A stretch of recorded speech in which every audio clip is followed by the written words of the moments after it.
Hi guys, welcome back. So we've got a really important lesson for today. Let's go ahead and jump right in.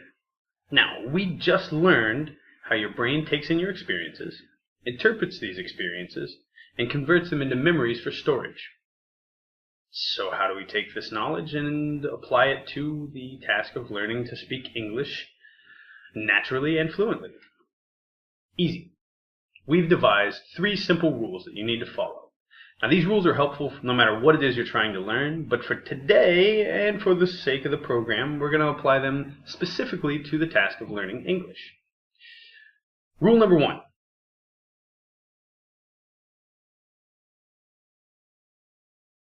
Anytime you're going to learn anything, whether it be a new sport, a new game, a new computer program, a new language, the most powerful thing you can do is you can anchor this new body of knowledge to your emotional structure. So, this program is designed to engage you on an emotional level.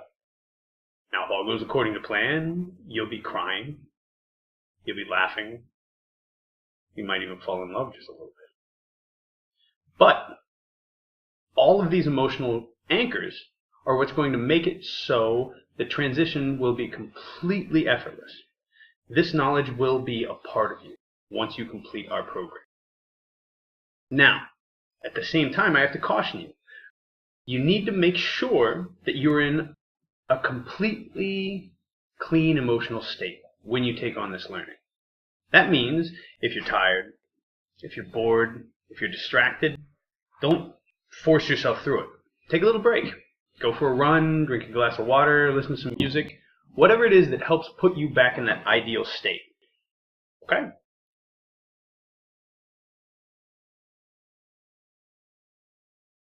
Okay, so rule number 2 can be easily summed up with the letters V-A-K. Now this symbolizes the 3 learning pathways: visual, auditory, and kinesthetic. Okay? So first, for visual, what I want you guys to do is, when we bring up a new word or a new concept, I want you guys to visualize in your mind this new concept. So, instead of just listening to the video, following along with the story intently, I want you guys to actually take a little trip in your head. I want you to visualize what's going on. As these new words come at you, I want you to be actually picturing them in your mind.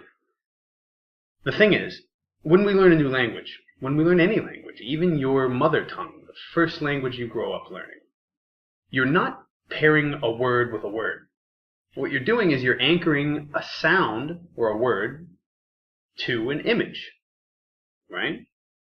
So, if I'm telling a story about a pretty girl, you can go a little crazy with that, or a good-looking guy, depending upon what you're into. I want you to picture this person, right? I want you to really visualize the words as they come into your mind. This is super powerful, not only in learning English or a new language, but in anything you do. As I said, you really have to make sure these anchors are in place. Next, audio. Some of you guys are going to be bigger audio learners than you are visual or kinesthetic. It's just the way it goes. This program is designed to catch everybody. Now, audio. When we bring up a new word, when we bring up a new concept, I want you to say it loud enough so that you can hear your own voice. And I want you to refine it. I want you to repeat it over and over and over until your voice sounds like my voice. Okay? That way, when you hear this word in public, when you're walking around, when you're interacting with others, when someone says this word, there's already an anchor there. You can go back and your mind will say, I recognize that word. No problem, right?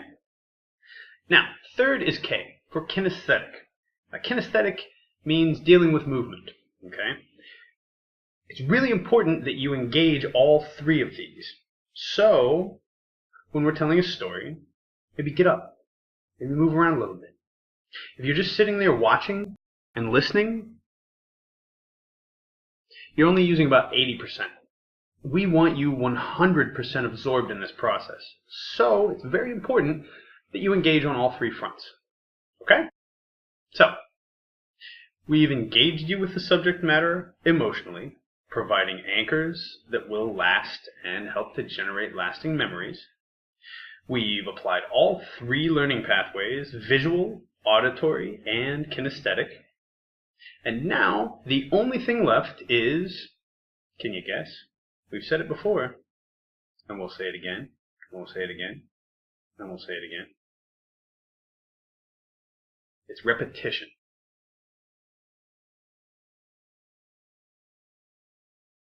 Now, repetition is necessary to make anything truly natural. Think about anything you've ever learned, any skill you've ever experienced or practiced. There it is. Practice, practice, practice. Repetition, repetition, repetition. This is the secret of all secrets if you truly want to make something natural and a part of your subconscious mind. So, thanks for bearing with me through these 3 rules. Click on the yellow continue button at the bottom and we'll be moving right along.